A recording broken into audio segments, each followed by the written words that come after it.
Okay, I'll say again this part of the chapter. So the next session will include chapters 4, 5, and 6, which I think are among the most important chapters in the book, and it's very important for you to get to understand this very well, because if not, it will be considerably harder for you to carry on the course.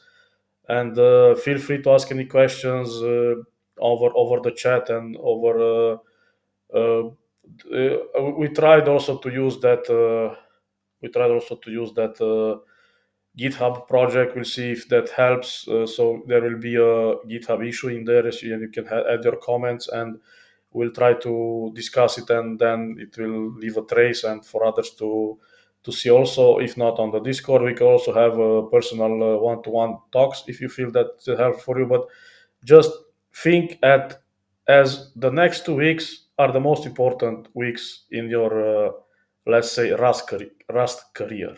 And or if you want to continue with Rust, I think the next 2 weeks are the most important ones. So please dedicate the time and mindset as such.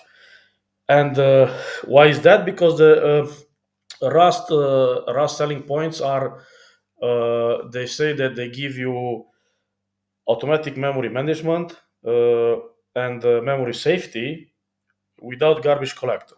So this by itself is a very big claim. It's a very bold claim actually, and they say that they help you not to have the common problems that are in C, which is use after free and dangling pointers, and also what it could get you to the situation of having uh, segmentation fault issues where you address memories outside of the allowed one. And also it helps you with the eliminating the data race condition. So through the two threads accessing the same region of memory, and also it helps you not eliminating, but it helps you to mitigate uh, the race condition, which is okay, similarly to data race, but it's a bit there is a subtlety. It's a bit different. So there's like an if and it could branch or something else are related, but so with this it could help you. And it also says that it does all this with the performance very close to C. So actually, it tell you that look, I can eliminate all the problems that you have with C, and I do it so that you don't need to do all those complicated things in C. So you don't have the problems. You don't even need to do those complicated things, and you don't lose too much in the performance side. So it's like a, like a hacker said when he found out about Rust. It was after he discovered the vulnerability in the in the library written in C, and he had like a he had like a segmentation fault issue, and he said, I read this about Rust and like all these characteristics, and he said, come on, man, you cannot do something like this. You cannot pretend you do all this, and you need there are very bold affirmation that you did. This is close to impossible, and he got intrigued and he said, let me see what's this Rust about. And this was in 2013, 2014, before Rust became let's say its first release. So the first release was in 2015, and he said, let me see what's this Rust about. And he looked a bit about, and the more he read, he was like, huh, you are right, you are not full of bullshit. So then he actually be switched from C to Rust, becoming a Rust developer. And given he was a hacker, he was like a ethical hacker, and he actually was involved in a lot of security libraries that he did. And also he was involved in one library that worth mentioning, and you reading about it, is called cargo audit. And what it does, it adds metadata to a binary. So for example, there is this concept of uh, vulnerabilities that are discovered in time, and various versions of the application are affected, and after that, at some point in time, that a version is fixed, so then we're safe. So it helps if you would know uh, what versions of the libraries you are using, so that you could decide to upgrade if needed. So this is possible. For example, there is another crate which is called. There are several of them, but there is one which is called cargo auditable, and what it does, it checks in CVE. This is a database with vulnerabilities, computer vulnerabilities, and it checks the if the version of the crates that of that dependency that you are using are vulnerable, and then it lets you know to fix them. And but this is only at compile time. You did the binary, and then you release the binary in the wild, so then you cannot continue this to track anymore. So what happens is, for example, if you build a project, the dependencies are statically linked to the project. So for the compiler, from the compiler point of view, all this is like a big code with your code and the library's code. It gets compiled to a binary. So at that point, it's like hashing. You don't know from what library version actually you came. Also, you don't know even from what commit or version of your code you came. So it is more or less like a hashing function, and it will be useful. So for example, in Docker images, they are doing it now lately. It's called provenience, and there is another flag, it's called sbomb. And the idea is that if you could embed this information in the binary, you could later on analyze this vulnerability. If the vulnerabilities appear in the future after you release the software, and if your binary is affected, so then you can take action for the specific binary because the data is in there. So they move this from the compile time to the actual post runtime, let's say. But after you can discover vulnerabilities that appear in the future. So this is very useful. Actually, this is one crate that he did, but he also did in fuzzy testing, also worth reading about. So it's like if you have a function with a domain of values that he can accept as input, the fuzziness test will generate a lot of combinations. Or if possible, if not, it will randomly allocate them. And if some values are more to be present, like for example, if you have an age, not temperature, for example, you most likely will have I don't know, you will not have so many values in the, I don't know, plus more than 70% and less than 70 degrees Celsius and less than 70 degrees, or more than 50 degrees and less than 70 degrees, because those are quite not possible in the on the earth. And okay, you can have it in extreme condition, but the idea is that it makes sense to have like a bell curve, I think it's called. And the idea is is what is called the random weight distribution. So it can generate some intervals of numbers with a higher probability, and it will help you test something like that. So this is the domain that he worked on. So this is like the idea that given that Rust makes these bold claims, you somehow, if you have experience, or mainly if you have experience in C, you understand there need to be a catch. So your first idea, you should be, where's the catch? Your next question, where's the catch? And the catch is actually in this. It has these three concepts which are fairly let's say quite unique, not necessarily unique, but because are borrowed. Some are borrowed, not the borrow checker, but the ownership is borrowed from C, from the RAI mechanism, which stands for resource allocation is initialization. So the idea is that somehow the one who allocates the resource for memory is also responsible of deallocating it. So this is the ownership in Rust. We'll talk about this a bit later, but the idea is that these three concepts, ownership, borrow checker, and lifetimes, are some let's say specific functionalities that Rust relies on to offer all those bold claims, to satisfy all those bold claims. And these are different than other languages, so this is where you could have issues understanding the language. But believe me, even if you feel that all of this doesn't make sense, and you cannot find the continuation of this, just think and imagine that it is possible. Others have gone through this. I've gone through this, and just imagine that the dots will eventually connect. So if you look forward, you don't see them connect, but you will see that after a while, if you look backwards, you see that the dots will connect. So looking back, it's obvious, it's easy, but looking lost, it's looking forward, it's but hard. Looking backwards, it's easy to look. I had a message that uh, I lost the connection. So can you hear me now? Okay. No, you are audible. You're audible. Okay, okay. Maybe it was his side connection. Okay, so the idea is just think that I gone through this. We all gone through this, and it's just a matter of dedicating more time and learning more, and just it's worth Dunning Kruger effect. I put you the link here.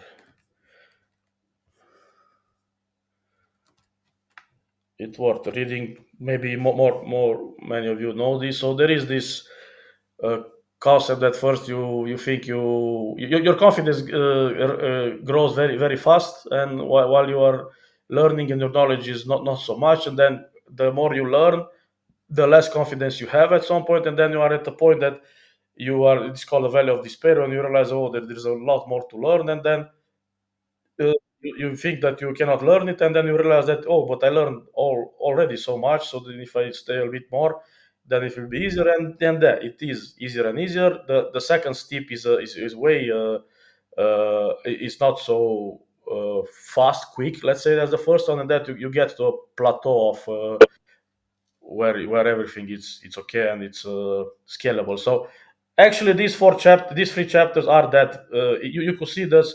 If you would to see this chart, if you look on the net for this Danny Kruger, if you were to see this chart, and these for the next three chapters are that value, the value of despair. So it will be only better after that, and just so I realized when after I got past that, I realized that it would have helped me if there were somebody to tell me all this, and if I have the question, I could speak with him, and he could also technically help me and guide me to go beyond this, and then everything will be easier. So actually, this is how the Rust course was born. Let's say so. It was from my uh, let's say idea that I want to be the mentor that I didn't have at that point. So this is what I'm trying to do. Actually, I'm trying to help you and guide you and give you advice, and also technical, also as a friend. Okay, as a friend, this much said, but as a person-to-person advice. So feel free to ask any question, and just understand it will be better, and then together we will prevail, and everything will be way easier as all goes along. And that's why I was thinking that for this the next three courses, given the importance and the difficulty to learn them, we will allocate 2 weeks.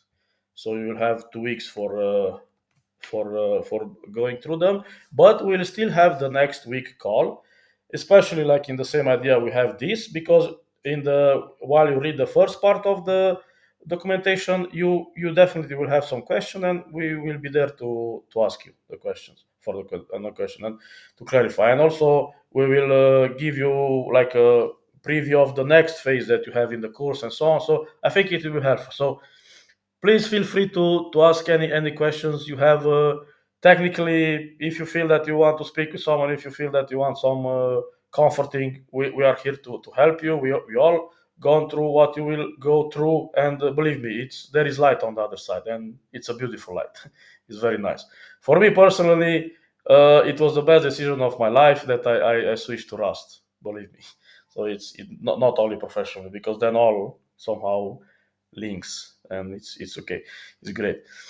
So how I see to organize this session for today is we will address your questions, so please feel free to, I don't know, write them and speak your mind, uh, and just we try to address them. So we are three mentors that will try to answer the question, and then we also will give you, so if you have specific questions, this is the moment, but then we'll also give you like an overview, let's say, of an high level speaking of the concept for these three chapters that you read. So we will explain you parts of it, and the same feel free to stop, interrupt us, and ask questions anytime. Don't need to wait until then. And then we'll be presenting you.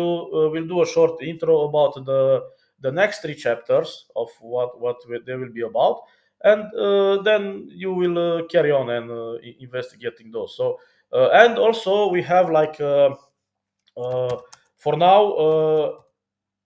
Because now you have, after these three chapters, you have a bit of you gain a bit of knowledge. Also, you see there is this guessing game, so you also see a bit of code. So we'll also give you a home assignment, a short home assignment that you a short code that you will need to write at home. But we will give you this maybe over the next days, and you will have 2 weeks to complete this home assignment. So you still have time. So it's not a rush. You just you can combine them. So now let's get to the question phase. So what areas do you feel that you didn't quite fully understood, and what could we help you to clarify better in these three chapters? Please feel free to speak, or whoever has some questions, please speak them.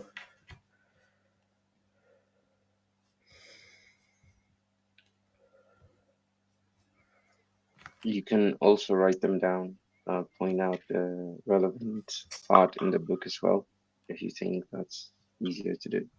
Yeah, you can also you can use actually you can use this. Let me give you the link to the GitHub, and let's see if this works with GitHub. At least we give it a try.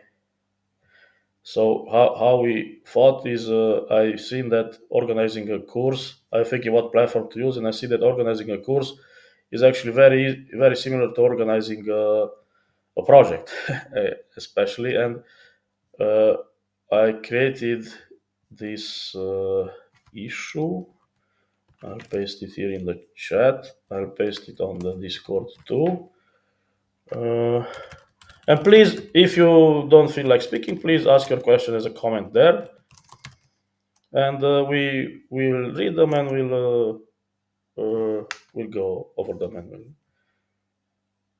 we'll ask them. Andre, you'd like to speak, I believe. Hello. So, you hear me? Yeah, Yes. we can hear. Yeah, audible. So, I have a question related to this cargo tool. Mhm. In the cargo toml file, you can add dependencies there, and each package that you list there as dependency has a version. And it's not very clear for me how do I know that there is a newer version and how to update the version numbers and so on. Yeah, I can take this. So Maybe related to this, there is also this cargo.log file. It would be nice to explain how that works. yes. So the idea is that when you add a version there, there is this what is called semver, like semantic versioning concepts that allow you to define versions. Like the idea is to have a like a major, minor, and patch. That's the three number meaning. And the idea is that you could define the version that you, of course, each version of the released library have to have all these three numbers, so it's a specific. And but when you request a library, you could say that okay, normally the major version stays the same, the next changes in the code will be not breaking changes. So you could say, for example, I want to use any updates that come uh, 2.xy. I don't care about it, but just stay within the realm of 2. And you can just specify there 2. You can just put 2. There are other you could use tilde and uh, shift 6. I don't know how it's called, the arrow, up arrow. I don't know the naming, but it's shift 6. And the idea is that when you do like this, let's say there is version, I don't know, 2.1, 2.10 now in the wild. and you just say there too. Maybe you can write some examples in the chat or share the I screen to show us. I'll write, yeah, I'll write, maybe I write on this. I put the GitHub. Maybe I write on the GitHub, or let me share the screen indeed, and I write in the notes, and it's easier. Window. Let me discover the window. I discovered it. Okay. Okay. Can you see the window? Can you see the Jitsi window on my screen? Yes. Okay. It would be good if you can zoom in a little bit. Yeah, I can, but so you can see also the Google Docs. No, I just see the GitHub page. GitHub. Yes, Oh, GitHub. okay, okay. Then I shared the wrong window. Okay, okay, wait.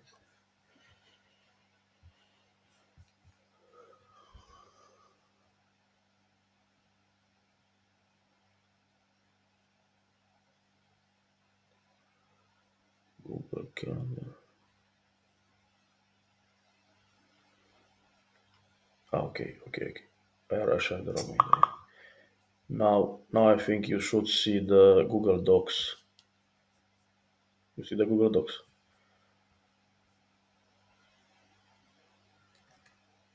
Can you hear me? Yes, yes. Yes. Can you see the Google Docs?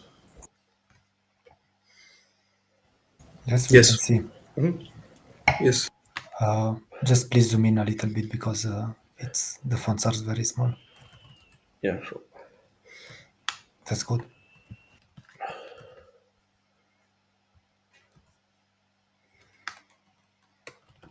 Okay. So let me just. I can take some examples. Let me just show you. Just want to give you a specific example.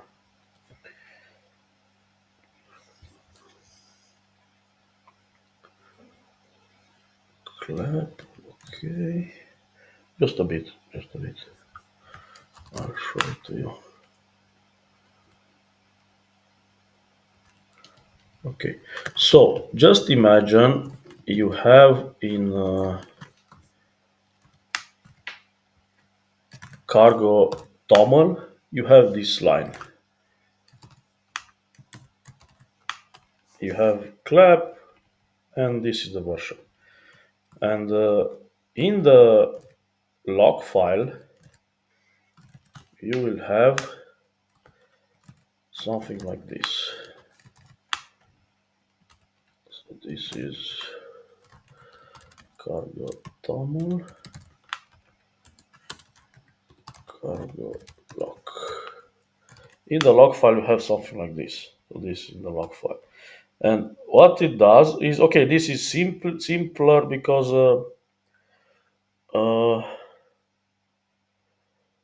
okay, this may be something that I don't fully understand, so maybe I should also look a bit. But my example will be if you have something like this, for example. So this if it was like, so it was like this. So if it was like this, I would have expected here to have exactly that, because then it's a one-to-one match. But here somehow you decided to increase the patch version. So this stands for the patch. And out of my head now, I cannot I don't understand why it did this. So normally it should have done. So you can use like this. I think this is to be able to update this, so it allows you to make even if you say like .6, if there is a release in the future and say .5 and it's release 5.6, it could update it. So you mean in the cargo toml, not in the Yes, cargo log? yes. Sorry. Yeah, because cargo toml cargo lock is like you can imagine like a set in stone, So it's like I explained the mean of it, but you understand. So this is like once you write it, it's settled. You don't change it. normally. You understand? Okay, so this if I have this like here is what I know is like this should keep the major, but update on any of these. So you could have like 6, you could have like 20, that 20 for example. So if it's like this, okay, and if you put like this, as I know, just correct me if it's the other way around. But if you put like this, then it means that only the patch version could update. So it was 4, then this could go to 20, but this cannot go to 6. So that's the logic. So, but if you have like this, I would have expected that it's an exact match. And I think if you use the requirements text or other Py project from Python, you put like this equals version, and it stays to that.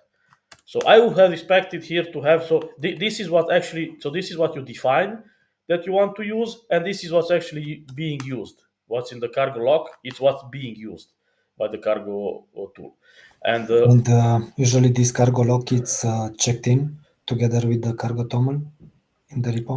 there is also here a discussion. So yeah, it depends. So it's not always checked in, and I'll explain you why.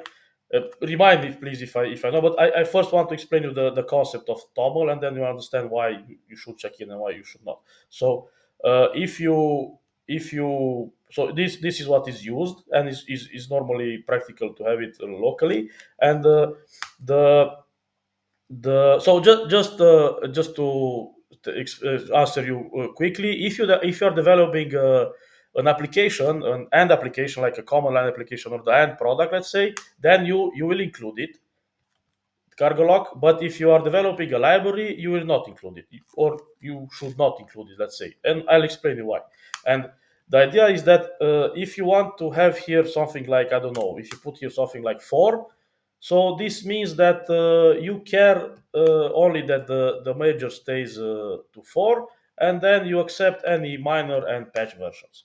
So this could, in time, if you would not have, let's say, if you would not have like other approaches or other dependency, if you would not have cargo lock, what it would happen is the moment you do cargo build, then the cargo will need to discover the version that it needs to be used, and then it goes and see, okay, in the specific version is 4 5 I will use 4, so it's 4 4 5 4 when you build it. And then uh, later on, I don't know, you use it, and then later on another colleague of you came and clones the repo, and then he does his cargo build. So later on at T2, and this is T1, and then in the meanwhile the application, the library was updated, and then it's like it was here, it was 4 5 20, so he will be using 4 5 20, and then you, okay, you will, I don't know, he will experience a problem. Let's say that is a new bug that it was introduced in 420 or between 4 and 20. You don't experience the problem. So then you have you have a difference of results, but you would have expect that given that you have a similar required libraries, you should have similar results also. No, so then what cargo lock does is when you update the cargo toml. So when you update the cargo toml, normally the cargo lock first is generated, because first it doesn't exist, and then whenever you update the toml, that's when the log file is updated too. And what it does, at that time that you update the cargo toml, cargo tool runs and check what version are the latest there. So for example, for our definition there, let's say in the meanwhile you have it appeared the 21, let's say the version 21 appeared, and then cargo C, and then it will update the cargo toml and put here 21, and then normally, let's say this when you build a library, you want Sorry. yeah. So I didn't understand when this update will happen? Every time that I do a cargo build, or No. Only when the cargo toml gets changed. so if I make a change on another line, it will also update the version. So if I have another library, library clap2, yeah. yes, and if I change something there, I add clap2, then it will also update the version for clap. This I don't know. This I don't know this. I have to check. Let me check quickly because this is a good question actually. Let me confirm this with ChatGPT because this is actually a very good question. I would say if cargo is smart, I would say no, and as I know, it is quite smart.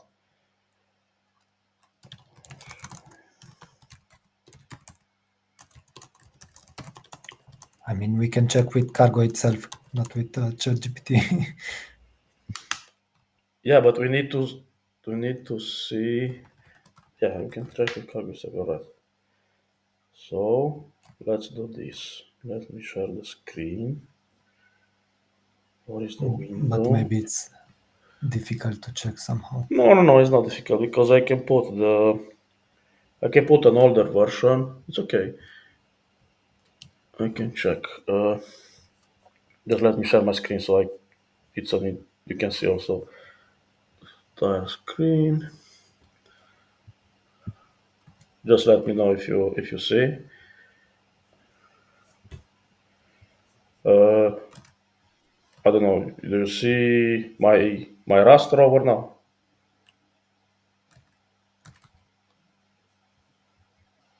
Or not? Yeah, you can see it. Okay, you can see it. Okay. So we Maybe have. make the fonts a bit bigger. Yeah, sure. Let me, because they have like a nice. Just I don't use it, so I need to find it. Appearance, presentation mode. If you see presentation, yeah, presentation mode.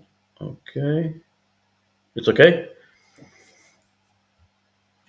Is it better? Yeah. Yeah. Okay. So we have in the left should be the cargo toml. No, the other way around. Yeah. In the left is it's in the left is cargo toml. Yeah. So I have like version, and I put here 4.5. Okay. So then if I go here, clap. Okay. Why is not this should be clap? Maybe I open the wrong file. I'm in the toml. Okay. Yeah. No. It's okay. And this is it was the other way around. So this is now, so in the left I will open toml. Just it doesn't want to open toml. Okay, because it's open. Okay, just reverse it. So it doesn't want to, if it's open already in the right, it doesn't want to move it in the left. So in the right is cargo toml. Or both are toml now. What's happening? Let me stop a bit the presentation. So here I have toml. Here I have lock. Okay.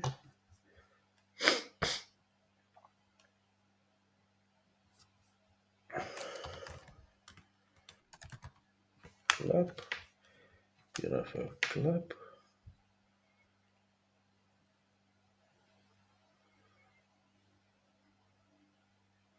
Okay, so here we have clap with, I put 4.5.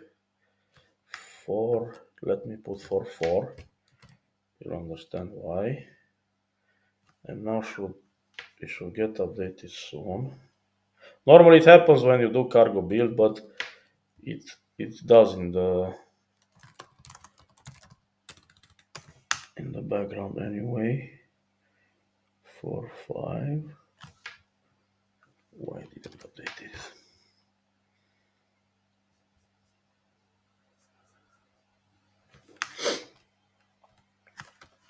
This is interesting. It doesn't do downgrades, maybe. Okay, now generate something.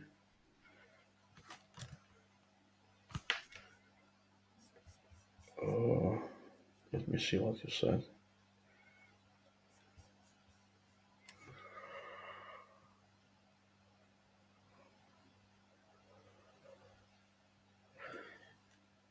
Yeah, it's saved automatically, but the problem is that it's not upgraded.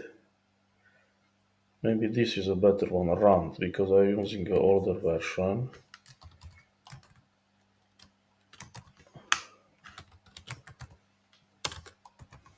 So maybe the question, to give the question, like how do you keep this dependency up to date? What's the process of? So normally this should For example, you have this run and run core. I see that latest for run core is 0.9 there, and you use for run core. So the way Rust rover handles it. So if you see here, you see that is underlined with yellow. So this tells you exactly that this library is outdated, and it also tells you the difference, what you have and what's the latest. So in such cases, it's just a matter of you go periodically here and do it. But there are crates also. I didn't use, but there are crates that also, when you do a build, they could analyze, let's say, or you can run them manually on demand. They could analyze and print you out what versions are newer for what crates. So you could do that. In VS Code, this feature is not present, and I see it's not highlighting, but there are extensions to highlight it, or you can run those crates and it will show you what to update.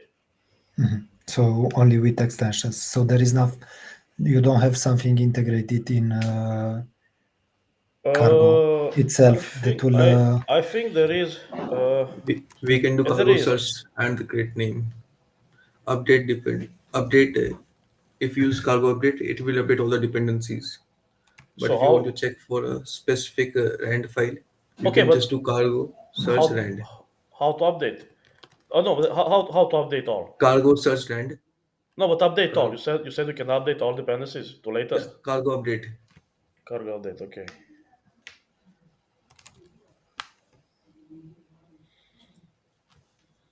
But I think this is not what you No, want. no, but it didn't update. You see here, it still says it still stayed on version 3, so it didn't But update it. but in terminal it is mentioned that reload the file. But I I mean, think what I wanted to ask is there any tool that will modify that file automatically, the cargo toml, to update all the versions? yeah, there is a crate for that. Just I don't know the name, so there is a crate. But yeah, you raise a good point. It should be in cargo also. So the cargo should also have something like that. And as I remember, it has in the newer version. Just let me check a bit quickly.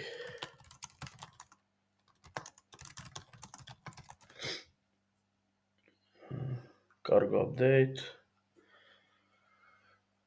Cargo update indeed, but okay. Let me see. Cargo based on cargo tunnel. Where is this? Oh, but that means probably that it modifies only the cargo lock when you do cargo update, no? No, because it says update all dependency to the latest version, and I see that it didn't do for any of them. So that's the strange part. Okay, let me see something else, because then it makes sense to be like this. Okay, cargo update aggressive. Okay. Okay, it still stays on the version 3. Okay. Cargo upgrade. Okay, cargo upgrade. If you want to update dependency, even when there cargo lock constraints, allow breaking changes. You mean okay? So cargo upgrade. And so let me first explain you the idea with cargo lock. So yeah, let's say we'll try after that how to update, so automatically. But the idea with cargo lock is if the version that was resolved for your for your version was, for example, when you run that was 20, so this will get written in the cargo lock. In the cargo lock will go 20, and then when you if you check this in, then when your other colleague tries to uh, fetch the libraries, it will not fetch the latest version, even though this would allow to fetch the 21. It will not fetch that because this will explicitly say that you want to use 20. So this will what you fetch for you. So Okay, I think that is clear. okay, you But so this that requires to check in the file, and you said that if you work on a library, you don't commit this cargo log to the repo. yeah, and the idea was that if you are developing an application, you would expect that the behavior will be the same between all developers, and because you actually have the same dependency tree, so your application, the end user of these libraries is the end one, have all you have the same dependency tree. You expect that you have the same behavior. But if you are developing a library, by the fact that it's a library, you don't know with what other libraries it will be used in conjunction. So the end consumer of your library would be a different environment than yours anyway. So then they recommend that if you are developing a library, it's not so important to check in this file. So it's okay to use it like this, and it will be discovered on the site that it will use your library, and they will lock the files. They will use this log file in order to make sure that you use the libraries with the same version. But you somehow you are developing it more generically. This is what they recommend. But it's not like it's a rule; it's a recommendation. So you can also, if you want to make sure that your library behaves the same between you as developers while you are working at the libraries, because you also use another library, let's say behind the scenes, then you also want to make sure that all of you are having the same dependency tree. But if you want to have it a bit more generic, then it's okay to not check that in. So that was their recommendation. And now the way to update it. So now I deleted, but it was recreated. I think it's maybe because the cargo upgrade. Cargo upgrade this side. This stays more, so this is you see, okay. And this is the catch. So we should see here clap. I hope we see it. We don't see it. Strum incompatible. Why it's incompatible? Why?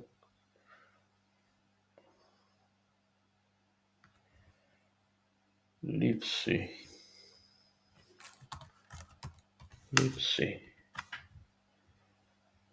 That that's not even showing up here as an update. Okay, this is green. Okay, this is Strum. Strum.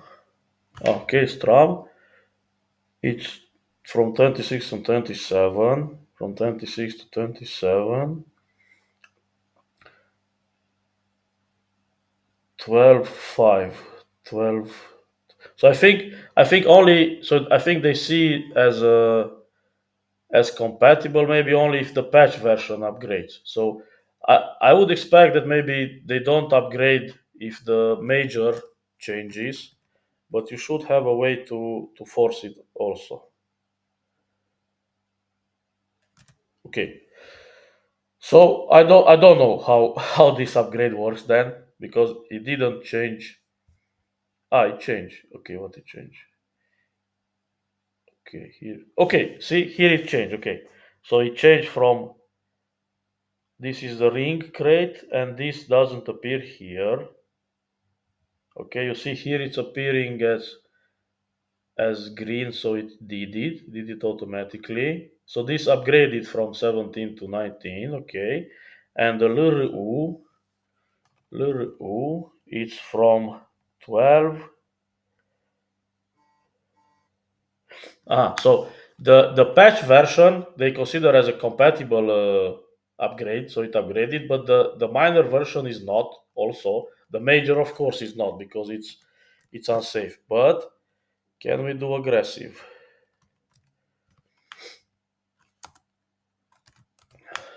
Cannot do aggressive. What they have? Ignore, allow.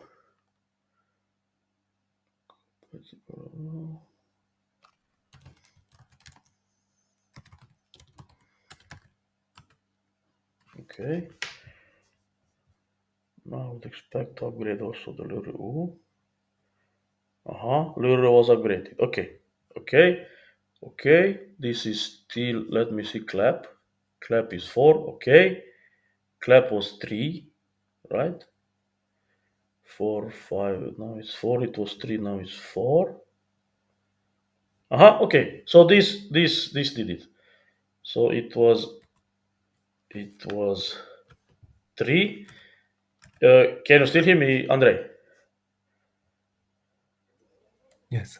Okay, so you see it was 3 here, so I say that I only specified the major, and if I did this with incompatible, it also upgrades what is incompatible, and what is considered incompatible is the if the major changes and the minor.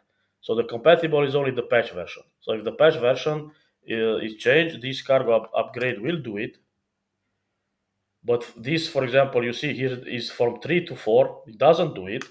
But if I force it to do it also for the incompatible ones, it upgrades and it also matches the pattern. So if I just specify the major, I want to specify it pulls to 4, you see? And for all others, it pulls the same, in the same logic, respecting the pattern.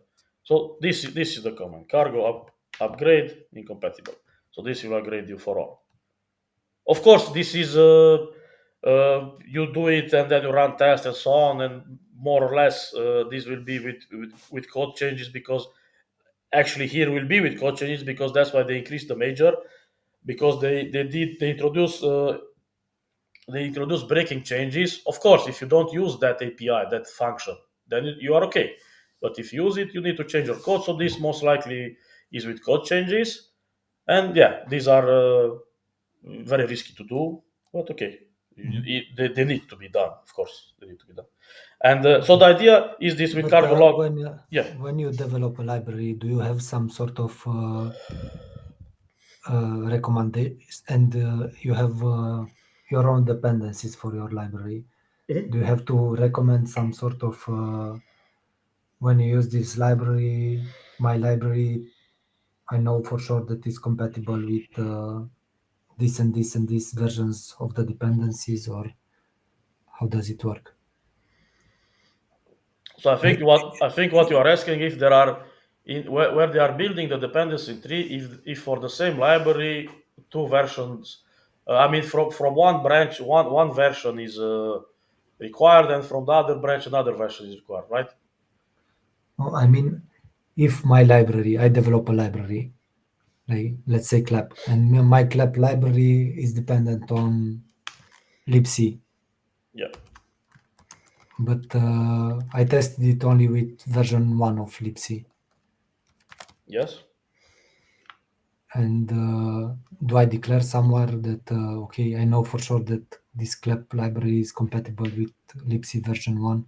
Yes. In Or your in like your if someone has to use my clap library, they have to declare also libc as a dependency, I suppose? No.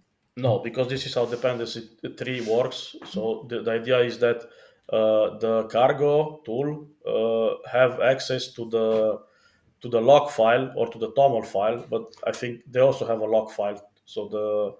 But let's say they know. So the cargo tool have access to the toml file of the clap library.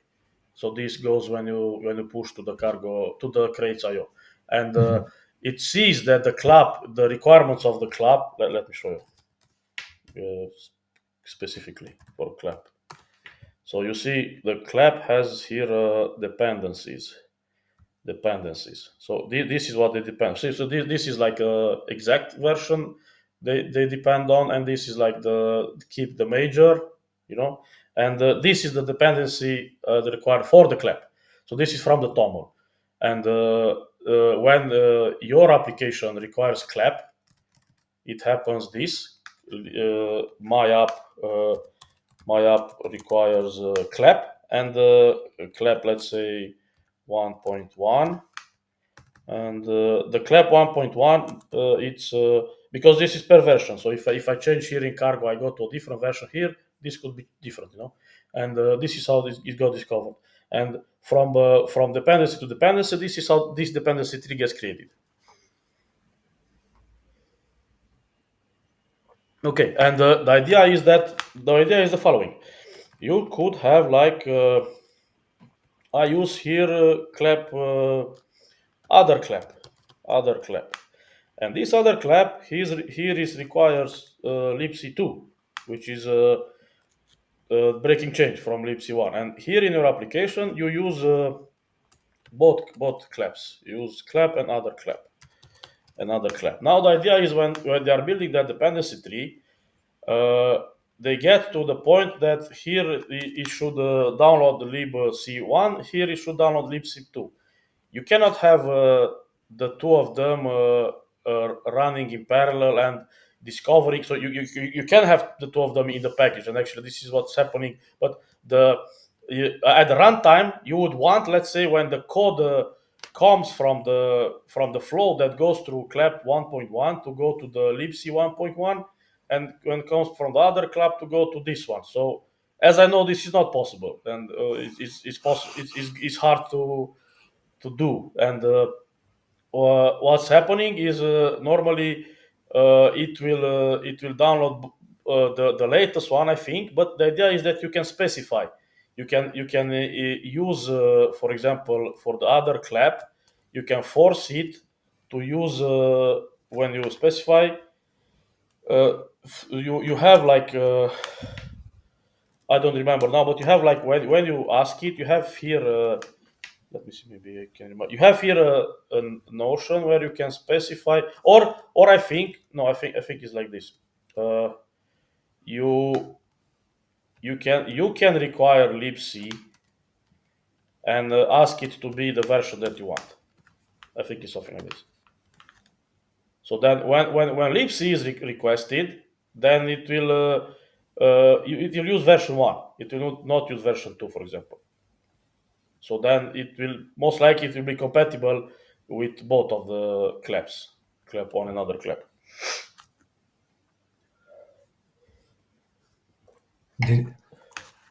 Did you ever had this kind of On I dependency know compatibility conflicts? on go ahead. I think in the last when we did cargo upgrade, it was mentioned that those libraries were incompatible. So I think cargo upgrade is enough. It's enough No, but to check. but it's not about that. It's about just imagine you develop a project from scratch, and you include here in your application. This is your application, and you include these two dependencies that your application depends on clap and other clap. And the first time the cargo has to go and fetch the libraries, it sees that here has two versions. So which one does it include in your for example, in your log file, or in your log is not so important, in your binaries? Which code is it included in your binaries? Whatever is mentioned, toml file will be used. But it's not mentioned. So you don't have libc. So you don't have libc in your toml file. You have like this because you don't use libc. You use clap and other clap. But these both use libc. So Okay. which one it will be fetched? That's the question. So as I know, it will fetch the last version. Let me check with ChatGPT because But yeah. If that clap library is upgraded, then it will use latest. No, no, no. So you maybe I don't explain correctly. So uh, I don't use libc in my Yeah, project, I understand that. but the clap and other clap are using it. But I only ask for clap and other clap. But they need the cargo needs to fetch also libc. But which version it will fetch? I think, let me take. I'll look for a bit also.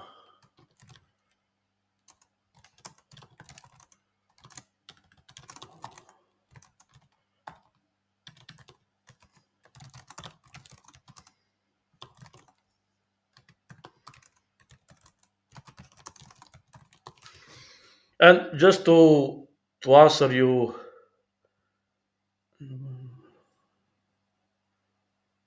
let me see. I found.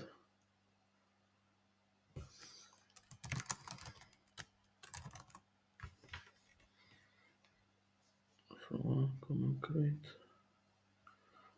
symbol crate.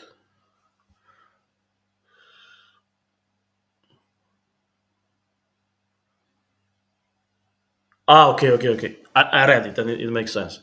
Okay. So what happens is like this. If I have you still can you still hear me, Andrei?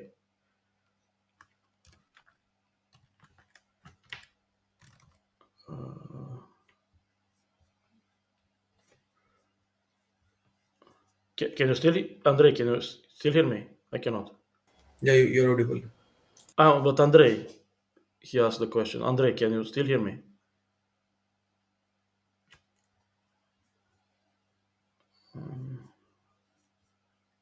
Is he still here? I think he's not here anymore. Okay. So I'll explain. You wrote here.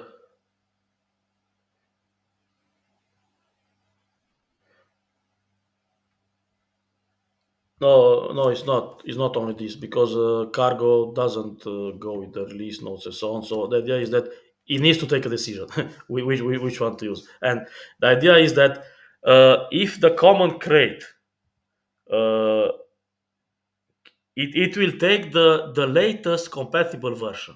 What does this mean? Is that if you have here libc 100 and have here 1020, like we've seen before, updating the patch version is considered compatible update. It will use the 120 because most likely it will not break this because it's a compatible update. If here you have like 110, this, as we've seen in the upgrade, is not considered a compatible update. Even more, if you have, like in my example, two, this for sure is not a compatible update because this is breaking change. So this for sure is not. So this 1.1. And this, it will see that, okay, this version updating from 1.0 to 1.1 is not compatible. It will use this because only this is a compatible version that it could be used. So, but let me give you another example. If I have yet another clap, which requires 1.1, he requires 1020, for example. So this upgrading from this 10 to 11 is not compatible, but upgrading to 1020 it is compatible. So this is a compatible update. So this it will do, and it will use 1020 for all of them. So inside your binaries, the code that will run will be the one with the code in the 120 crate. So this is what will happen. And I don't know if Andre is still here. So he had another question. If I had this issue, so I didn't had it in cargo in Rust. Just a Yeah, moment, sure. because if you go to ChatGPT, Yeah, I go. I have here. in the first sentence there, it says that cargo Which will generally include both versions in your yeah binary. include, but how it will which one it will use.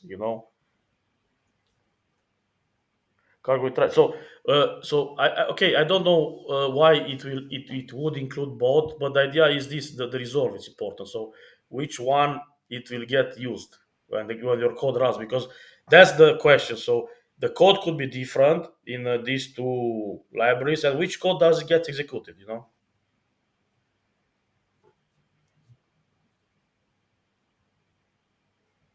Because I don't know how to.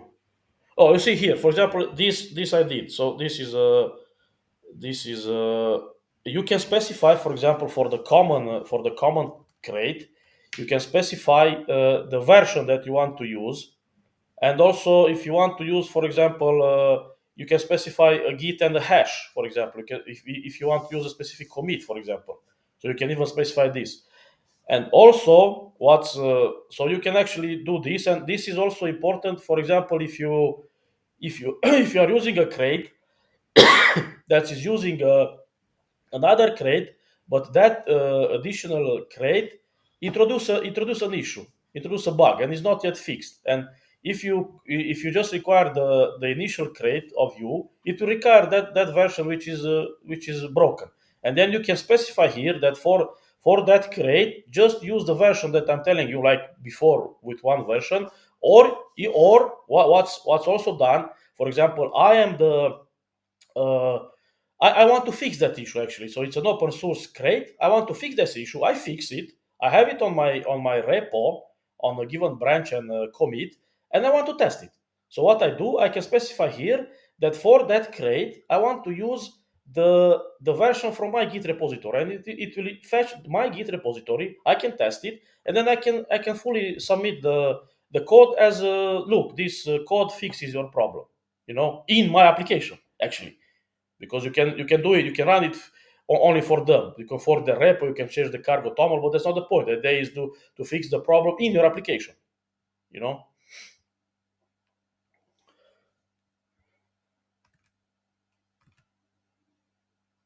and also a situation, Andre, or for the all, but Andre asked, what I had is the similar situation, which was like this actually, uh, in Java with Maven, which is not so smart, is with this compatible version as the the resolver in cargo is. So what I had was like, in Java there are jars and there's dependencies, and I had like two libraries requesting this common version, and it was a breaking change between them. And the idea was that the same, both are included, so you can do like they do here. Cargo tree, there is what is called Maven Depth tree.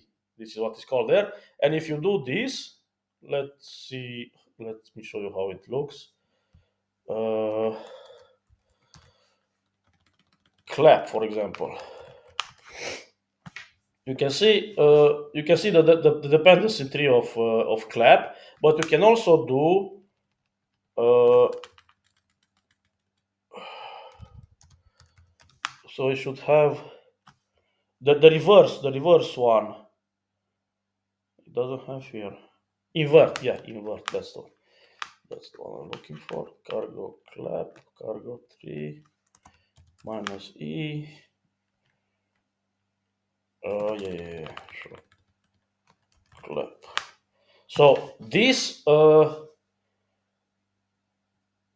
is the the libraries that are requiring clap. So the libraries that depends on clap, and this is criterion and our crate. This is our crate, and as you can see, they both depend on the same one. So this is okay. They both resort to the same version, so this is fine. But the situation that I had was that in Java, can you still hear me? Yeah, we Okay, can. sorry. I just heard some strange noise. Okay, so the situation I had in Java was that two libraries were requiring different libraries than me, requiring the same common one, and one did a major version update, which is a breaking change. And what happens in Maven? So this is even strangely, because you'll understand why it was so hard to debug. So what happens is they both got included in the dependency tree. They are both included, and then at the runtime, when you run, the JVM and the class loader actually in the JVM resolve the class from a given one. And okay, it resolved the one, and it worked. Maybe it resolved, I think, the previous version, which is seems that it was compatible also with the newer version of this libraries that I was asking, so from the common version. And what happened on the servers where we deployed on the production actually, so on all other server development and QA and staging, it was resolving like us. On the production servers, it was resolving to the other one. So the the actual I think the problem was that, so actually the class loader comported differently, so it resolved the other one, and of course there was the problem, it crashed because it was a breaking change and it didn't have the method, so it failed with a method not found or something like that. And the idea was, I think the version, I think actually the patch version of the JVM that we were using was a bit different, and in that difference it seemed that it got resolved to the other one. So it was very strange. And as I remember, I don't want to say definitely for sure, but as I remember, we also updated to the same version, and it was randomly sometimes picking up the different version.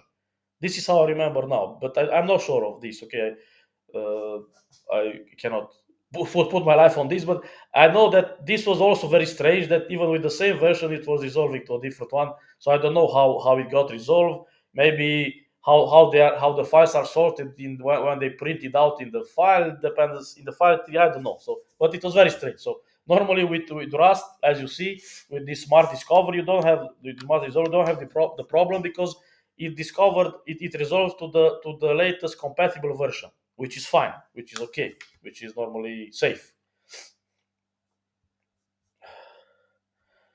Okay. So now, as usual, I don't remember exactly from where we come to discuss about this. So yeah, this was the question that Andre had. Okay, so this maybe is not related to the first chapters, but yeah, it was. I think it was a productive question. It At is least because in for me the it was. first Yeah. chapter It we is okay. discussed about cargo. Discuss about cargo. Okay, discuss about cargo. How to create. I understand. It was long time since I read the book. So first step with cargo. This right? Okay, maybe I'm. No, you're It's no discussed also a little bit later. cargo in guide. the- This is the one. Cargo. But wait. No. Stay. Wait. I'm in the wrong book. I'm in the cargo book. Wait. I need. I don't know why I printed that. The Rust book. The Rust. Yeah, it was in. Yeah. So it was Hello Cargo. Here. Creating a new project version. Cargo run. Yeah, so yeah, it was okay. It was mentioned about cargo, so you are right. And also maybe when you create the cargo, when you create the project, it says the cargo new. They don't say cargo make project.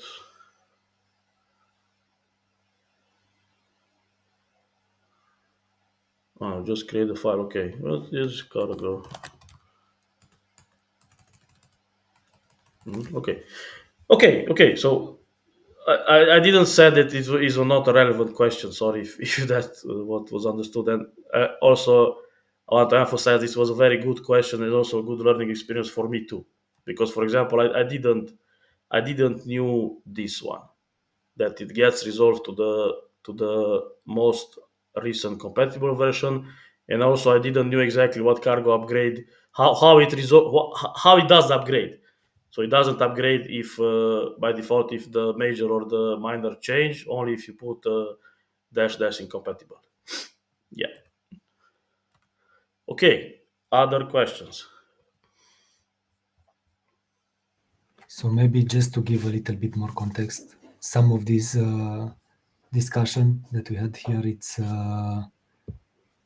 it's covered in chapter 2 in there is there uh, using a crate to get more functionality.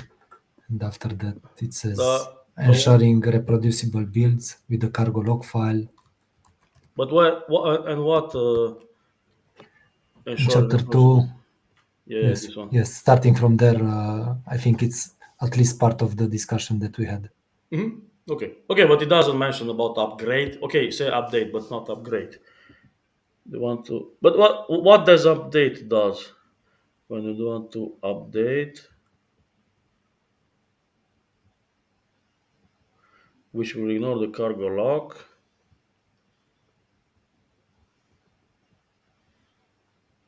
So this I think updates the cargo lock file.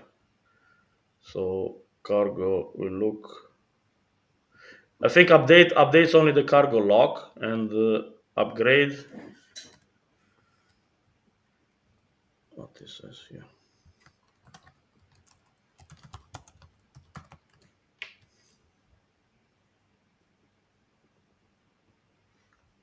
Recorded in the local. So update dependencies as recorded in the local log file.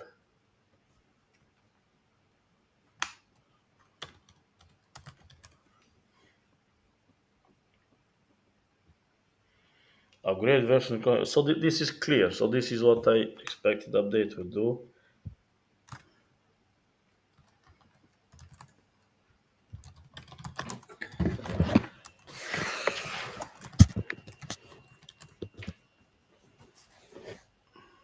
Not Linux.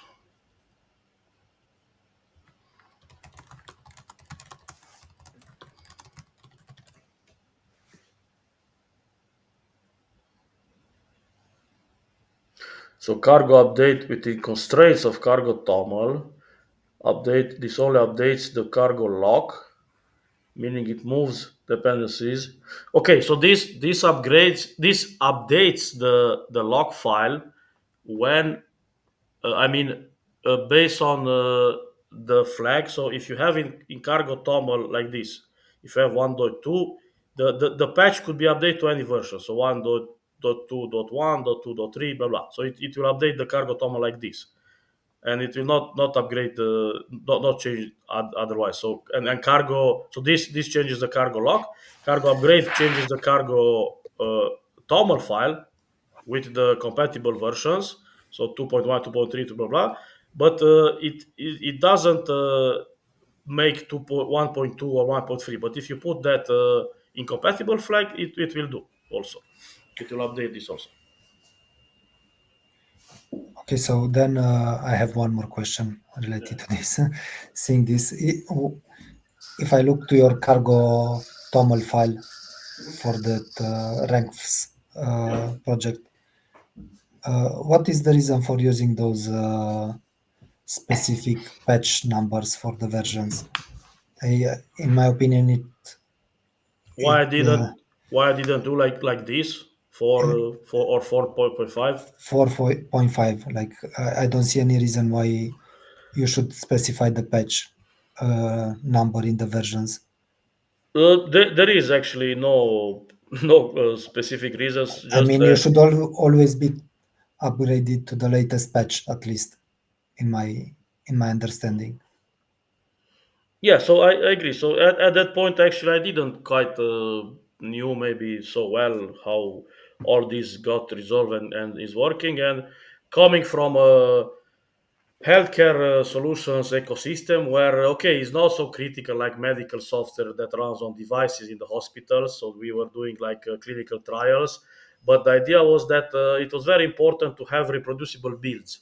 This is reproducible builds is also what cargo lock gives you. So we were in the idea that it was more important to uh, I mean it's very important to test to make sure that you tested well any library update that you do.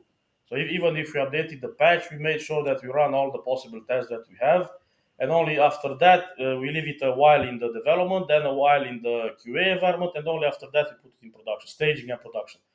So we all did like this. So it was some in my mind it was that it's safer like this. But I agree. Also that's why the cargo upgrade does it. So the patch it's updated automatically, but the others are not because you need to specify explicitly. So yeah, that's why. So what I don't know if I do have, but recently I think there were some libraries that I maybe in a different project, but maybe in this no. But I also have project where I only specify the major version. Look here too. Look, bytes. I have 110. So at some point, then I realize it's okay. It's not. It's okay. You don't need to be that safe, you know. But yeah, you're right.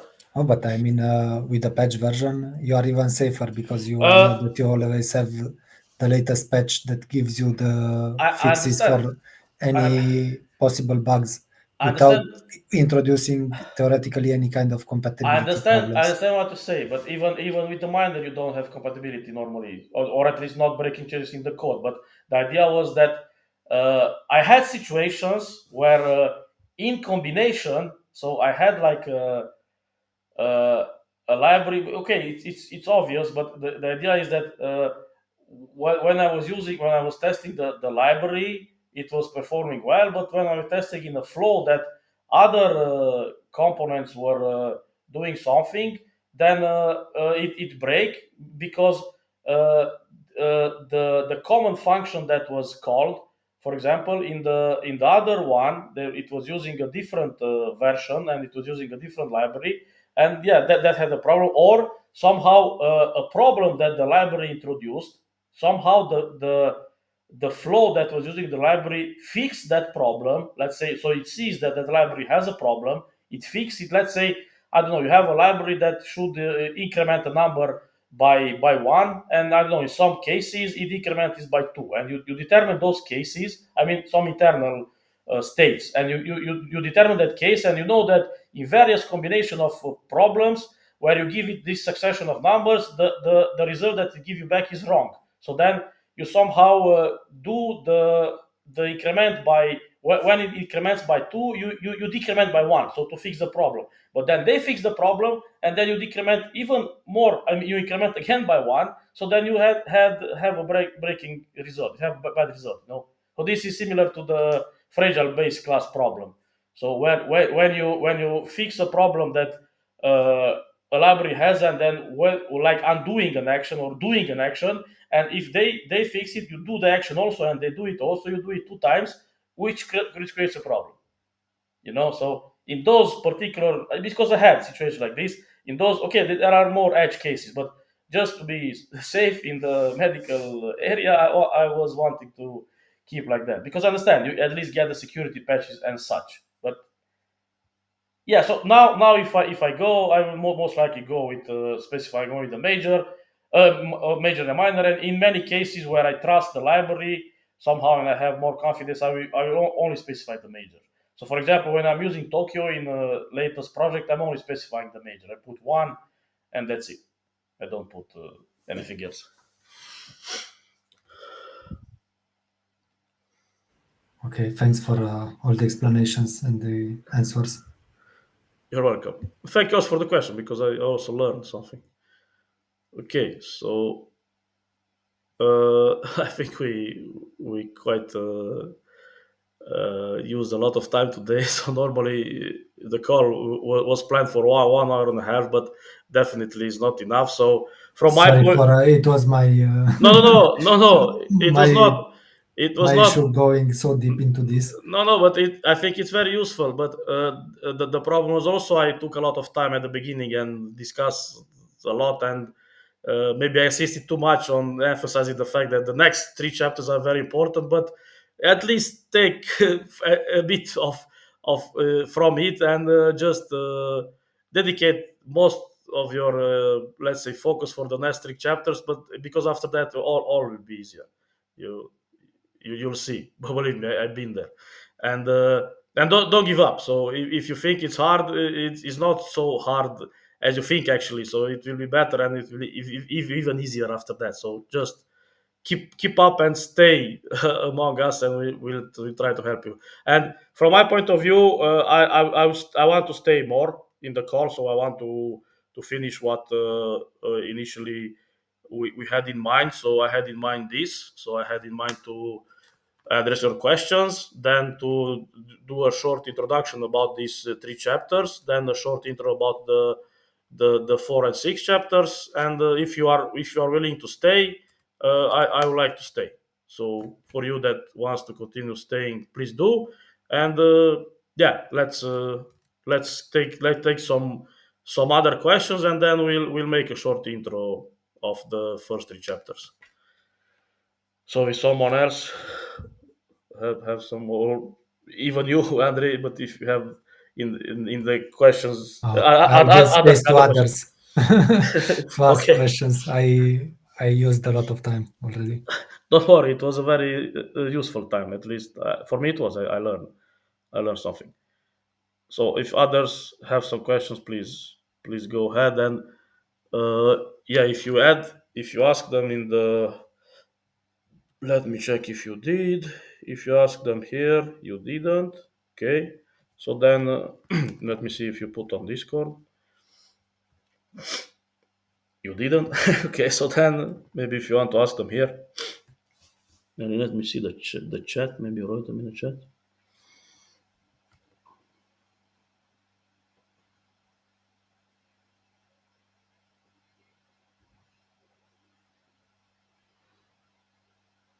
Mutability.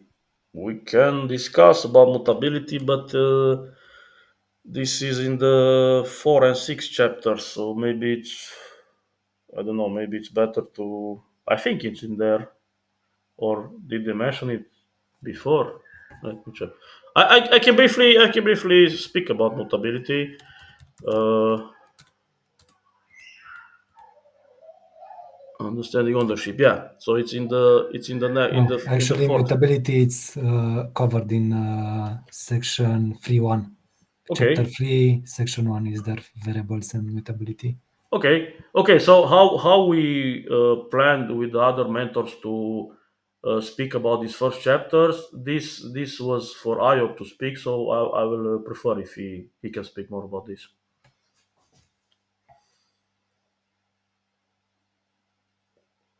If you're still around, Ayok. Can you hear me? Yes, we Can you can. hear me now? Yes. Okay, yeah.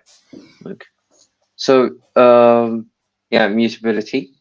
Uh, so when it comes to mutability with Rust, so most variables, until you get to more smart pointers and interior mutability, at least at this point, are just mutable and immutable.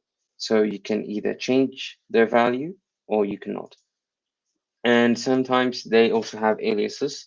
So an immutable variable will be called a reference or a shared reference. And so that is an immutable variable. So that is also called shared reference. That is very common.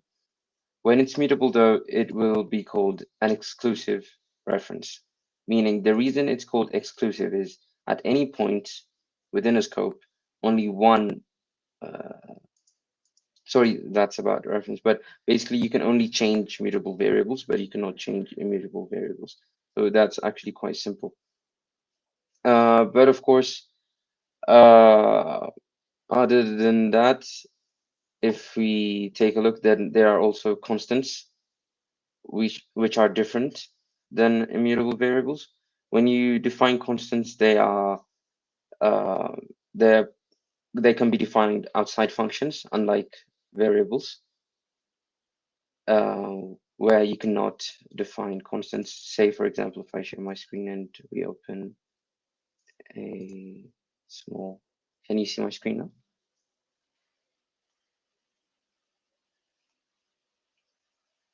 Yes. Yes. Yes. Yeah, I'm just going to, let's say a new, yeah, project, like Mars.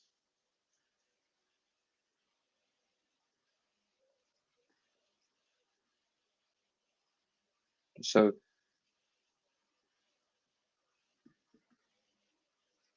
so this is just an immutable variable.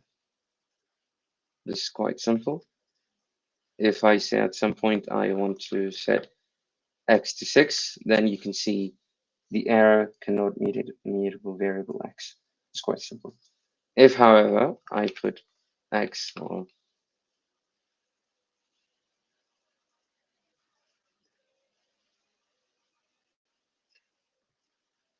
then it's fine. There's no error. I can assign x to be anything. But there's also another variable type called const. Unlike normal variables, however, const can be set like outside functions. So you can use them as global variables, configs, in a lot of ways. Say, for example, we are programming a web server and we want to assign a constant to a port. A few things about a constant is that we need to assign the type, unlike sorry, unlike normal variables, but it's not. So you can see the difference. I can assign a const outside a function, but not the case when it comes to let. So there are no global variables when it comes to let. Yeah, so that's for the most part. Other than that, I believe, oh, of course, shadowing. So the thing about shadowing is a really cool feature about Rust is, so basically it means a new variable can shadow the value of an older variable. So which means,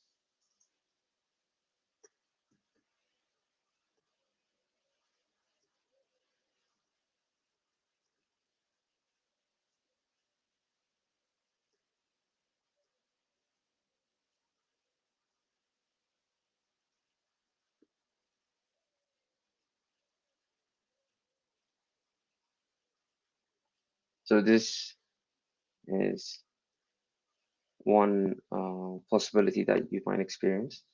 So we define a variable x as 5, and then we just access x, say just print it, and then open a new scope, and then create a new variable called x again, and then print x. So in this output, x will be 10, not 5. But how about now? Since the variable will be dropped, variable will be dropped right here. This x is no longer available, which means the value of x is only accessible within this scope, not outside of it. So it is only shadowed within this scope. Outside, then it will reference this x, the x above. So if we just run, for example, you can see first is 5, the second is 10, and the third is 5 again. Can we shadow also without creating a new scope? Yeah, you can also shadow. So if, say, I do this one also becomes 10.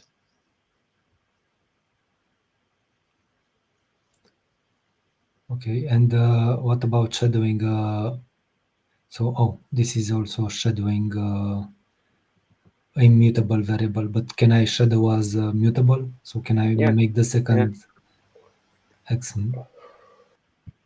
yeah. When it comes to shadowing, it really doesn't matter whether the variable is mutable or immutable. It only matters that they have the same name. Yeah, one note you need to Yeah, understand, Andre. This X shadowed is a different one in the memory. I mean, it's in a different memory yeah, location. So it's not like having the ability to write on that memory that you are not allowed to with the first immutable one. You know, so this is writing in a different memory address. yeah. So And it's also, just like a syntax. It's just like a it's just like if you do let x2 or something, and from this point on you just refactored everything that was using x to use x2. This is what's happening. It's just This that. is a little bit strange because I never seen this in any other language.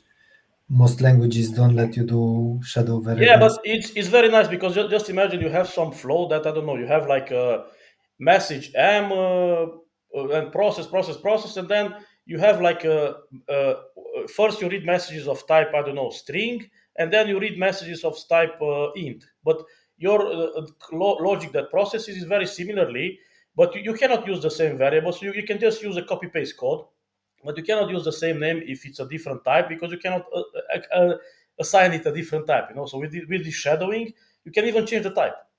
So you can make x be you can do let x equal 2 after let x equal rust. So then it becomes an int. So this is practical, actually. Yeah, yeah, It's already visible here. Like the first text is Oh yeah, yeah. int, and the Sorry, second one is a string. sorry, I was a bit I gone away a bit for the monitors, and I came back and I was just looking at this line. Yeah, indeed, yeah. Sorry. But yeah, that's the point. Yeah. yeah. So yeah, and also another note, it doesn't necessarily need to be the same type either. So this, I guess you could say, is like I32. This one is a static string. Um, like Ryder said, uh, it's just a name. It's a different memory space. So this wouldn't work, for example. This wouldn't work. There are two things we validating. One is the type, and the second is that it's immutable. So just so you know, assigning a variable again is different from creating another variable with the same name. So in case you get mixed up or confused, this will not work. You need to not reassign, create a new variable, maybe with the same name. So that, say for example, a lot of people might say, where would I ever use this? Why would I need this? It's mostly for convenience, especially semantics. Say you have like specific scopes and code, and say, for example, you have, say, let's uh, say you're going through data. Data is a very common word, and you just say you have a string, and then you are working with another data, and you have a different scope. Maybe it's an if condition, like if true, and you're not going to use the other data, but you want to say use the name data again for something else, for example. This could definitely help when it comes to understanding your code, um, and also could help it be a bit more organized, so that when people read through your code, that name only is relevant for a specific part of your code. Say, instead of saying let data to or some nonsense that you would probably do in other languages, just so that you can get around this naming issue. Yeah. Yeah, so that is pretty much it. By the way, when it comes to constants, they could also be in functions. It's definitely possible, but they can also be outside of functions, which means you can use them like up your entire program wide. Constants can be mutable, if I remember correctly, but it's not I believe it's a nightly feature. I don't think it's stable, but constants can definitely be mutable, if I What remember correctly. would be uh, dif- the difference between an immutable variable and a constant? I think Uh, they yeah. behave mostly the same, no? The space where they are allocated. I mean, the constants and the static ones are known at compile time and are allocated in a region of space in the memory where they are left there. So actually at the beginning of the memory that you are given to your application, so they are allocated there, like a pair is called pair gem, something like that. Is like these are not static constants. I mean, and constants, these will not change normally. I don't know. Okay, with the mutable constants, it's different, but with the one that will really not change, they will be like static memory put there and hold it there. But immutable variables, they can be allocated for example, on the stack or on the heap, depending on the type that you use. So most likely it will be on the stack. So there could be multiple allocation of that variable. So multiple times it will be allocated, or it can be allocated on the heap. So it's not known at compile time how much memory it will consume, all of them, all of the allocation of them. And also, as you see, it's the scope. So it's only available in that scope. So after that, it's clear from the memory, but the constant stays in the program until the end of the time. Yeah. Yeah. That's pretty much it. So this is not available anymore. For example, outside that function, if I try to say X, it will not exist. But constants exist like program wide, and they have a static lifetime as well. By the way, there's also another way you could declare a constant using the word static. Um, so I believe the difference between const and static is const is inlined, which means when the program is compiled, this value, so whenever you do port, it will be compiled to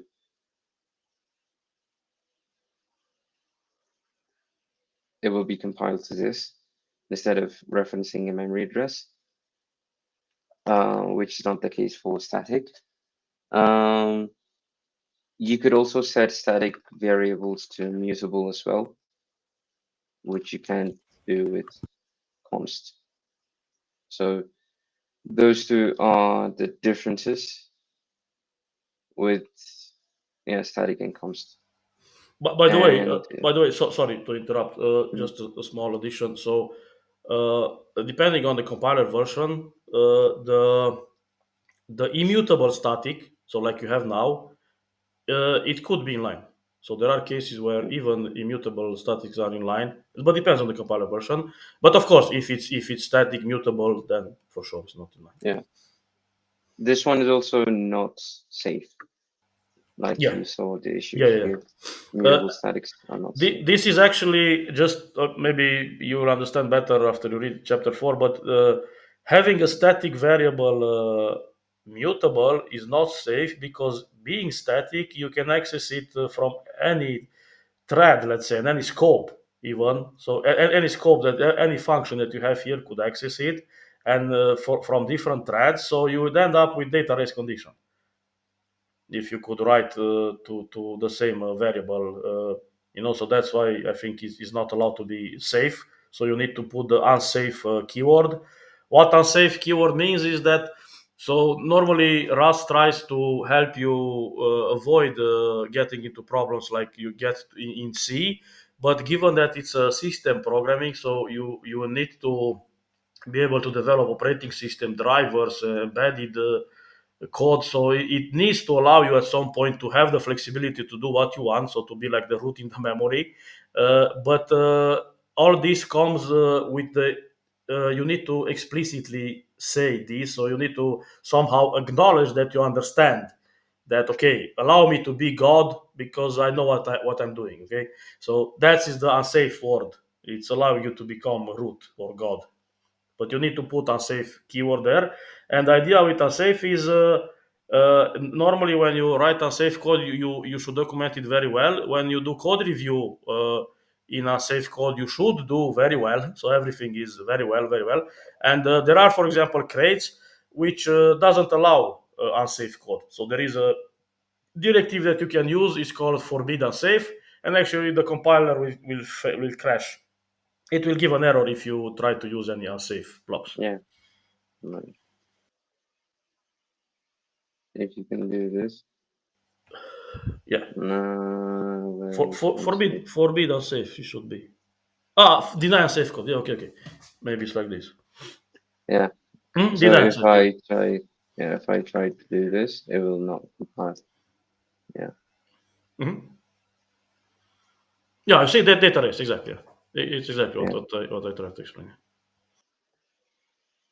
So yeah, basically, this is pretty much it. Um, one thing I did mention is maybe why should you have like constant variables if you can have immutable variables? Like Radu said, depending on the work you're doing. So In C, for example, when working with C, some programs have like an error no that you might experience at some point. And the way it works is this is a global variable every function could access, and it stores the latest error number for a specific operation, which you can then pull and see what it is. And that's is one possible that's one possible scenario. Another is for some kind of, say, a semaphore kind of situation where you could have it say true. So imagine like yourself, if you have to go to a bathroom and then someone would say, I'm in the bathroom, and put some kind of card on the door before you enter, and you'd have to wait. This could act like that card. Say, if it says taken true, then you could no other function will run. They will wait until this taken becomes false, which will only happen when a specific operation finishes, and then the next one could take on, and then it will change it to true. So then no other function could run. So there are a few scenarios where you want global variables and not immutable, because they can be accessed by any part of the code at any time during the entire life of the program.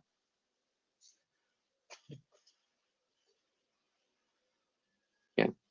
So that is pretty much it, I believe, for the variables immutability part. Does anyone have like a question?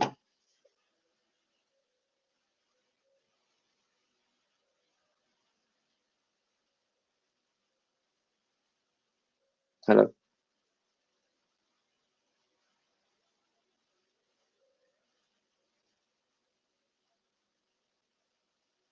hello. Yeah, you are audible. Yeah. Okay, Yeah, it looks so fine actually. yeah, okay.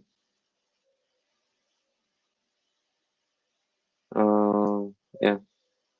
Um, yeah, if everything is okay, feel free to like maybe drop down a question in the comment section as well.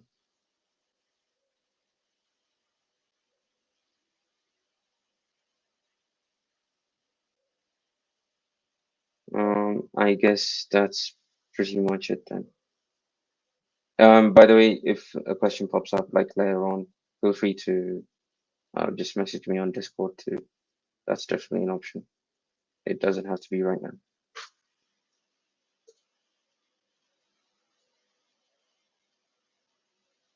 Okay then. Thanks everyone. Like I said, feel free to ask me whenever you have a question. And yeah,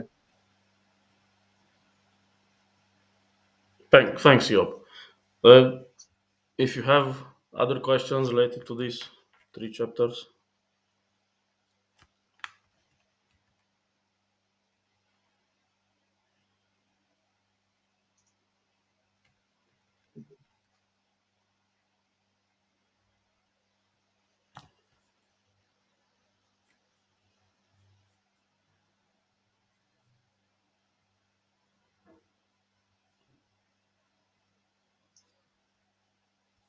anyone have other questions?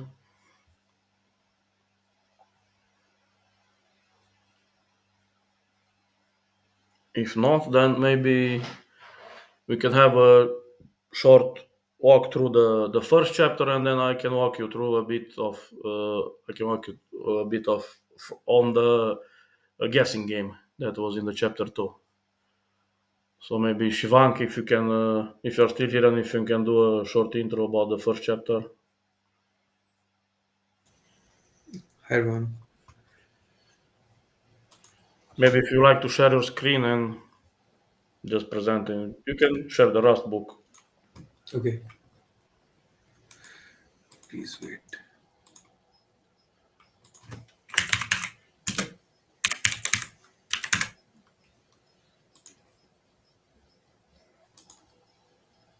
Uh, wait. So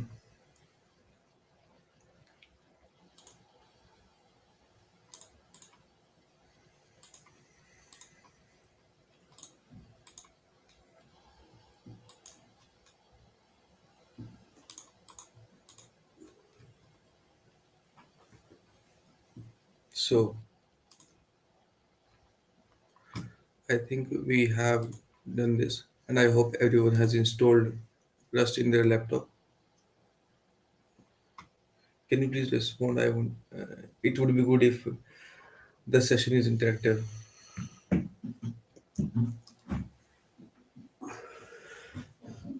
Uh, okay.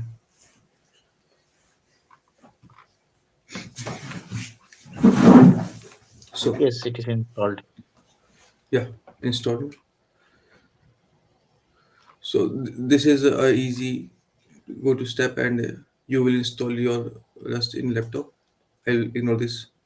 Move to next part. Hello world. This so I can start from basics. I will not be using any compiler. It will be online.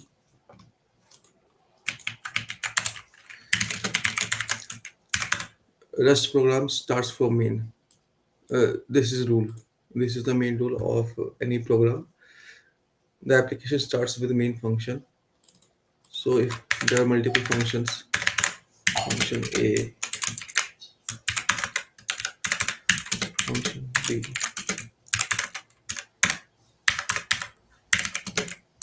this is the entry point.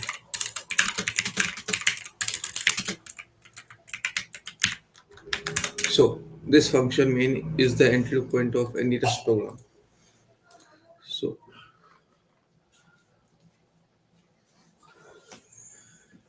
hello world. If I want to print anything in the console, I can just do print ln and hello world.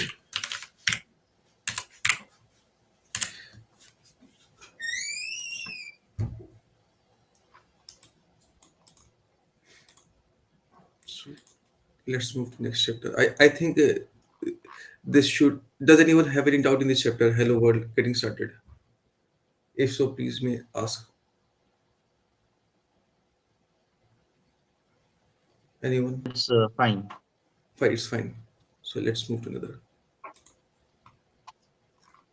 Cargo is a package manager for Rust. It is like npm in Node. So we already have a lot of discussion on this. I think.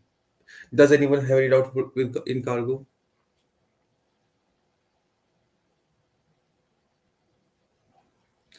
Mm, No. I think not. So let's move to next chapter. So here the game starts. We have simple game. It is asking us to guess a number. Rule is that it will print guess number, and we as user will give input, and we will just see if the number guessed is correct or not. So for input we use stdin. So these are basic syntax.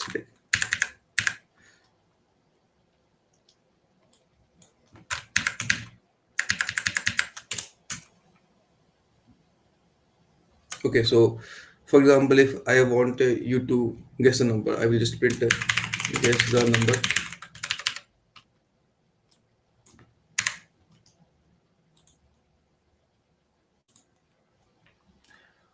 Now I want user to give some input. It can be let node input equals to string.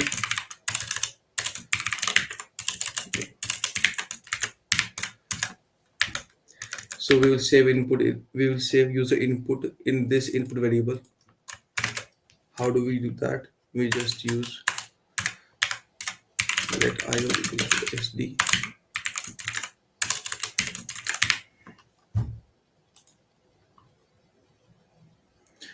To use stdin, we have to use this library. Yeah, can you please wait for a minute?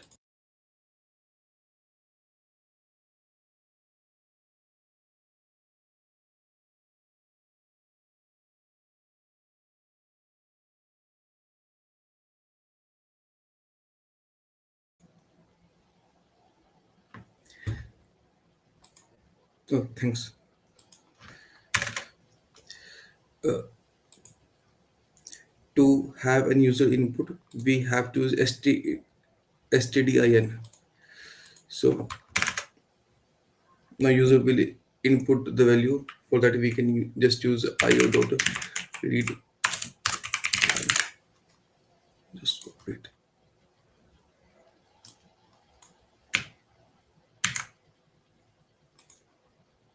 Oh,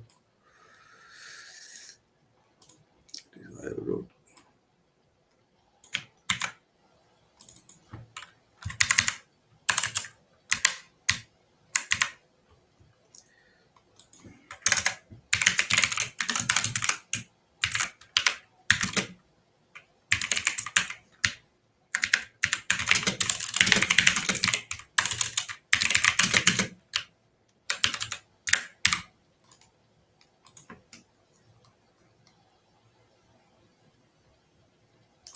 Oh,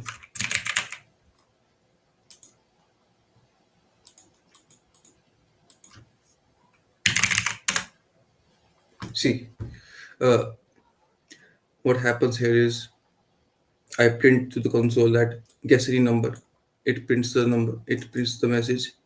Now I want to get some input. I use SDDIN and I use this as a buffer to read the value from terminal, and then this buffer is saved into this input.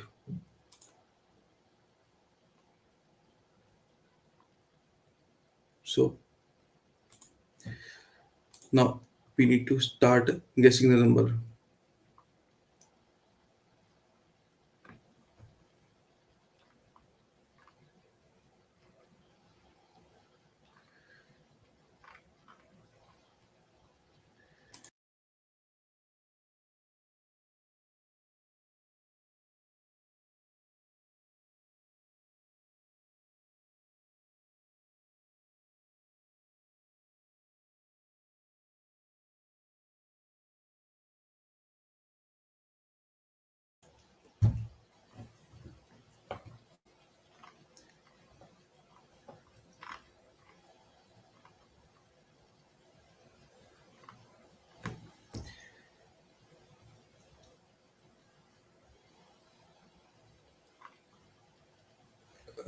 Hello, Radu. Hello. Yeah, I'm audible. Okay. Yes, yes. Has anyone done this programming a guessing game before? Yes. Yeah, you have done. Was there any doubt in that? Because if I just keep on reading it and it will make no sense for me to read. I can I start actually with, had one thing to share that, as we are kind of, it is asking to guess a number, yeah, but somehow in the code which is given, it is restricting. I mean, we can provide string as well as number. So yeah. I was just a bit confused that, by default Rust accepts only strings, and I mean, how that parsing happens to number. I mean, if you can highlight on that point. Uh, How does Am I parsing clear? happen? Yeah, I you are mean, clear. mhm. Uh, I don't know about internals, but it just happens like in other languages. If it can be parsed, then it will be parsed as other. If it is not possible, then it will panic. For example, Okay. I think let a equals to 5. Let it be g. So we commented. Let's see if it is working or not. Let b equals. I think you. Wait.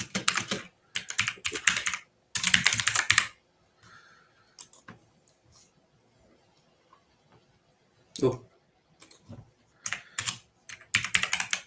expect failed. So I think it was able to parse the number, but if we try something like x equals to h and then try again, let it be c and x, then it should fail here. Yeah, I don't know about internals, but we have to parse with expect. If it is parsable, then it will parse, else it will fail. What Okay. happens if I don't use expect? It is mandatory. You will get a compile error.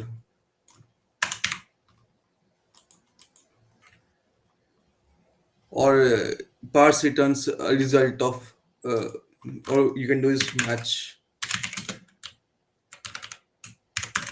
Have you read this match, or is it new? Yeah, I have came across match. It is kind of switch case kind of thing. Yeah, it is like switch case. I think everyone is familiar with switch case. What happens in simple terms is like you have enum a, and you have a, you have hello world. So enum a has two types, hello or world. So if we do match of a, let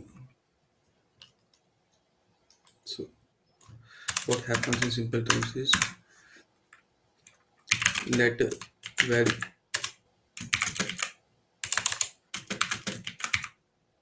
I think I did something wrong.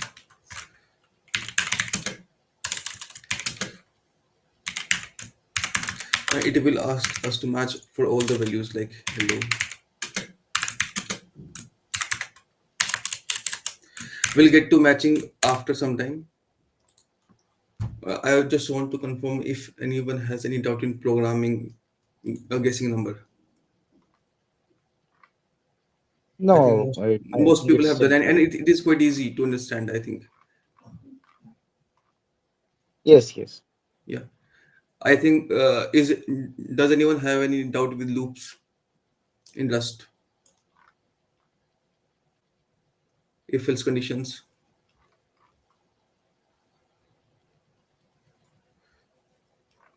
No, I think not. No, it's fine, I think. It's fine. I think.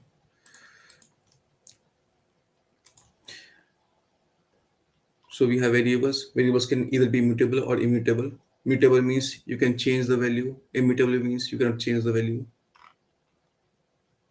So these are, and constants. I just have one, I mean, a generic question kind of thing that, in Rust, do we have any kind of specific case, when the naming convention of for variables, camel casing or Pascal casing, something we mean any kind of principle or any standard practice